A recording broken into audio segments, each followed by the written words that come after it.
Don't let me down.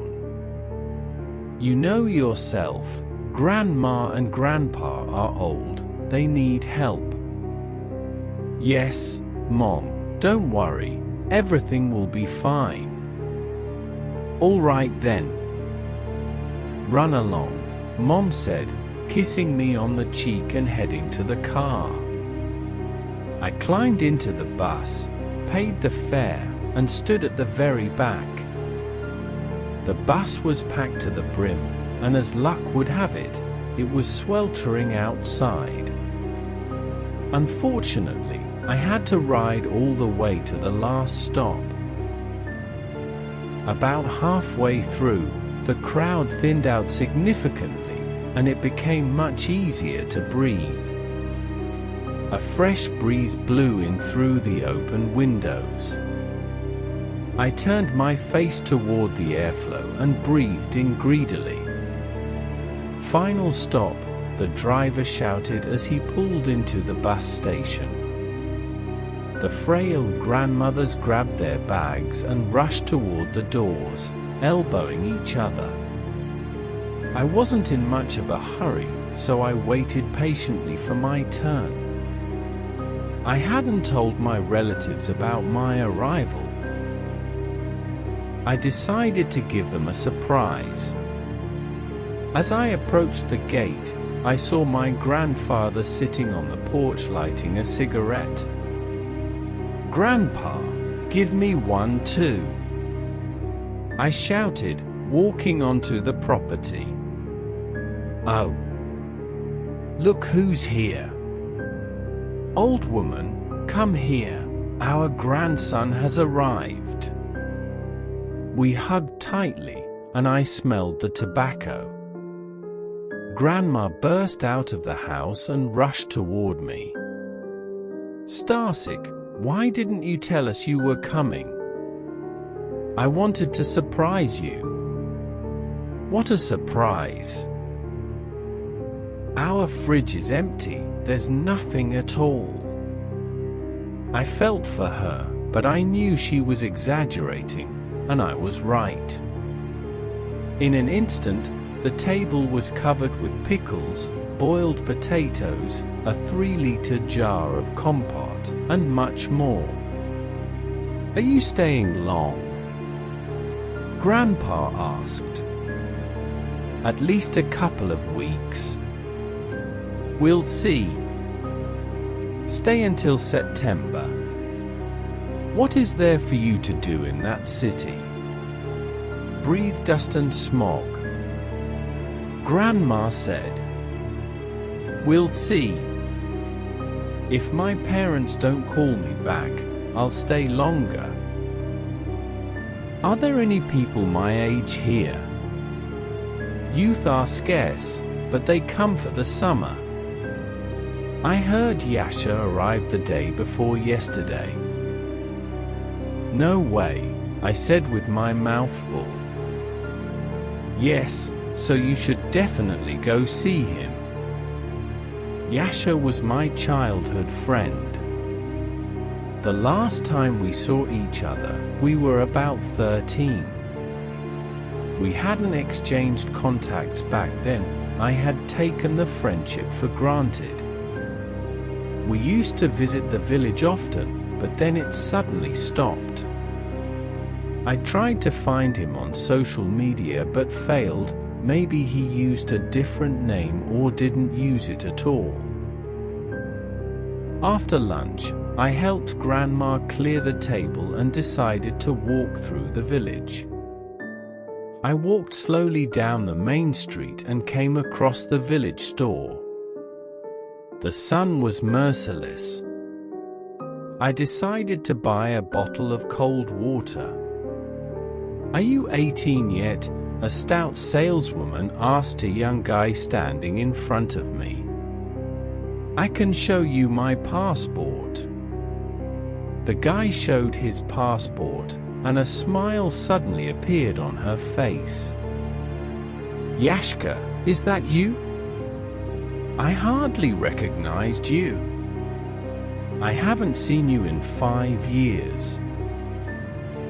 I recognized you immediately, Aunt Natasha. Well, I'll never be rich then. Here is your change and a bag." While he was putting bottles into the bag, I lightly touched his shoulder. "Do you remember me too?" Yasha turned slowly, looked at me for a few seconds, and then asked, "Stas, is that you?" "Yep." "Good to see you." We hugged tightly, then I bought my water and left the store with Yasha. "Going somewhere?" I asked, pointing at the bag. "Oh, this?" My parents asked for some things. They're heating the sauna and grilling kebabs today. I'm just dropping this off and heading out. Want to come with? Remember Uncle Grisha? He lives at the end of the street in the red house. An image of a lean man with gold teeth popped into my head. I think I remember. Thin guy, gold teeth. Yeah, that's him. But why go to him? Oh, it's a long story. To put it simply, he's lost his mind. Local old ladies watch over him, including my grandmother. Since we're here, they decided to send me to check on him. What happened to him? Who knows? Some say it's hereditary, others say he's cursed. Others say his daughter grew up to be no good and never visits. You don't know who to believe. But I don't really buy into curses and superstitions. Yasha's expression changed. You're boring, Starsick. The walk went by quickly with our talking. Here we are, Yasha announced. I looked at the red house. In my childhood, it seemed much bigger. Now it looked hunched and shrunken, as if mimicking its owner. Yasha opened the gate and shouted, "Uncle Grisha, it's me!" "Hello!" In response, the old man only coughed. I hesitated at the threshold. Yasha waved me in but suddenly stopped me. "Don't be scared. Well, you know. What is there to fear?" I didn't understand. "You'll see. Let's go." The house smelled of tobacco and something sour. But that wasn't the worst part. What struck me most was that all the walls were covered in crosses. Small crosses went from the baseboards to the level of my head, scratched, drawn in chalk, coal, pencil, or pen. It took my breath away. I tugged Yasha's sleeve. "Listen, I don't feel good." He looked at me with a kind smile. "Stop it, Uncle Grisha is harmless." I wanted to believe him, but my mind was picturing horrible things. However, when we entered the room, the fear vanished. A thin, small old man lay on a worn-out sofa. Uncle Grisha had become very frail. We shook hands. His dry palm barely squeezed mine. Fear turned into pity. I suggested we clean up the house. Yasha agreed, though without enthusiasm. We cleaned for about 2 hours. Uncle Grisha didn't say a word until we were leaving. When Yasha told him the food was in the fridge, the old man suddenly became animated and croaked. "Boys, don't go. Do you hear me? Don't go to the dried lake. After sunset, there is nothing for you there. Go during the day, but after sunset, don't you dare step foot there." A shiver ran down my spine. Yasha was used to it. "Don't worry, we won't. Goodbye, Uncle Grisha. Any plans for the evening?" Yasha asked once we were outside. "Not really. Want to meet up later?" "Sure, I'm down." "Great, I'll stop by for you." Walking home, I realized how much I had missed my old friend. We had a lot to catch up on. However, my family had other plans. Grandpa grilled fish, Grandma brought out her tinctures, and we spent the evening together. I asked if I could see Yasha later, and they agreed, but I was the first one to pass out. Grandma's tincture was deceptive. It drank like juice, and I overdid it. I didn't even remember falling asleep. At the crack of dawn, Grandma woke me. "Wake up, your friend is here. He says he really needs to see you." I sat up, rubbed my eyes, and dragged myself into the yard. Yasha was at the gate. He looked distraught, shaking as if from cold, looking around anxiously. "Hey, did you come by yesterday?" "Ham," he mumbled. "Sorry, I drank a bit too much and passed out." "Forget it. Something happened to me yesterday." "Tell me." "You won't believe what I saw. My parents were grilling, we all drank. I went to find you, but your grandpa said you were already asleep. I got bored, and my parents were bickering, so I didn't want to go home. I remembered what Uncle Grisha said about the dried lake. Well, I was drunk and decided to go there. I don't know why. I just wanted to see. And what the hell did I see there? I see a woman walking back and forth in black clothes. I thought it was a local. I got closer. She turned and looked at me. She seemed like an ordinary woman, even pretty. And then her face started changing. Her eyebrows arched unnaturally. Her pupils expanded until the whole eye was black. Her mouth started growing until it was like a huge hole. I stood there frozen, then I ran as fast as I could. But I only made it about 3 meters before she blocked my path. He stopped, looked around, and spoke quieter.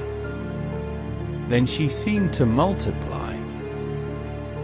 2 more appeared, then more, and they started dancing in a circle around me. My head spun, I vomited, and then I blacked out. Before I lost consciousness, I saw them all crossing me. But it wasn't a normal cross. It was from the bottom up.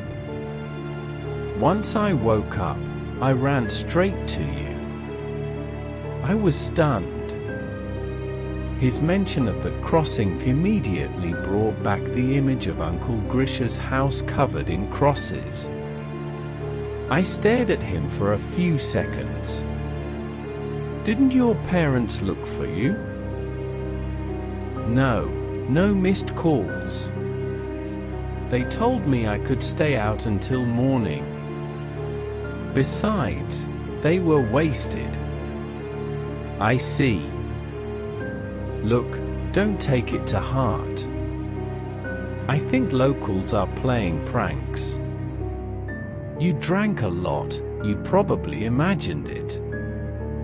Go home, sleep it off, and I'll ask my folks what that place is. Could you walk me home? I'm still shaking, Yasha asked piteously. As we walked, I watched him closely but saw nothing strange. However, passing the church, he suddenly crossed himself. I pulled his sleeve. What are you doing? Oh, never mind, just out of fear. Now I was scared too. We walked the rest of the way in silence.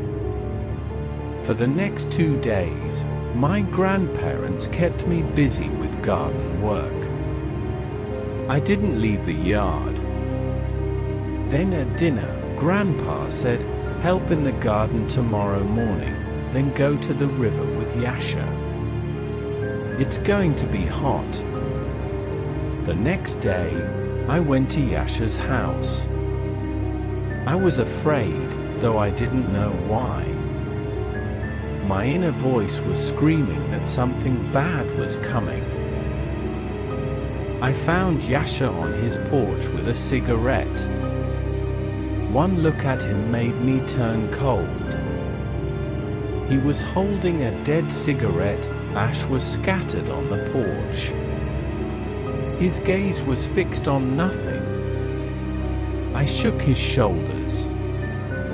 Oh, he cried. I was just thinking. The way he said just reminded me of Uncle Grisha's speech. How are you? Are you okay? No, I can't sleep normally. I tried to cheer him up, telling him to see a doctor or talk to his parents. He just nodded like a doll. Then he stopped and crossed himself near the church again, and I saw he was drawing an upside-down cross in the air. I felt a sense of hopelessness.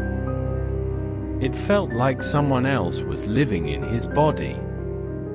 I made an excuse and ran home. I found Grandma in the kitchen. "B.A., you've lived here all your life. Why is the dried lake forbidden? Did you go there, you fool? If I find out you did, I'll send you back to the city. There's nothing for you there. Now help me peel potatoes." Talking to Grandma was useless. I asked Grandpa while he was smoking. "That lake dried up before I was born," he said. "They say a dark power lives there, appears as a woman and drives men mad. After the war, there weren't many men left, and then this thing appeared. I don't really believe it, but I never went there either. Not out of fear, just because there's nothing to do there." Yasha stopped coming out. His parents wouldn't let me in. His father looked grim. His mother's eyes were always red and swollen. I couldn't leave it like this. That night, I couldn't sleep. I was terrified for my grandparents and my friend. I got dressed, put on a cross, and took a knife. Driven by fear, I went to the dried lake. From a distance, I saw movement. A silhouette in black was pacing. I tried to sneak up to her, but she turned. She was a beautiful woman. Then, just like in Yasha's story, her face distorted. Her eyes went black. Her mouth stretched into a hideous void. I squeezed the knife so hard the blade cut my own hand, but I felt no pain. More figures appeared from behind her, surrounding me in a circle. The pain finally hit me, an acute, incomparable pain. I screamed, and the whole village probably heard me. I started praying. I recited Our Father over and over. As I spoke louder and more confidently, the figures slowed down. They began to disappear one by one until only the main one remained. When she began to raise her hand to cross me, I lunged and stabbed her several times. The blade went in like butter. Black liquid poured out. She melted like a candle until only a dark stain remained, which the earth quickly absorbed. I don't remember how I got home. I woke up broken. I saw blood flowing from my nose in the mirror and fainted. An ambulance took me to the hospital, where I stayed for a month. My grandparents almost lost their minds with worry. But Yasha really did lose his. He was in a different hospital. Now he is registered with a psychiatrist and declared insane. Rumors spread through the village. The story goes that long ago, a girl drowned herself there over unrequited love. When the war started and people were already pushed to the brink, many went mad, and they blamed the lake. A local priest tried to bless it, but it didn't help. People eventually forgot and started going there again, but they never stayed after dark. Uncle Grisha stayed too long once. And Yasha was just bored. Now he knows.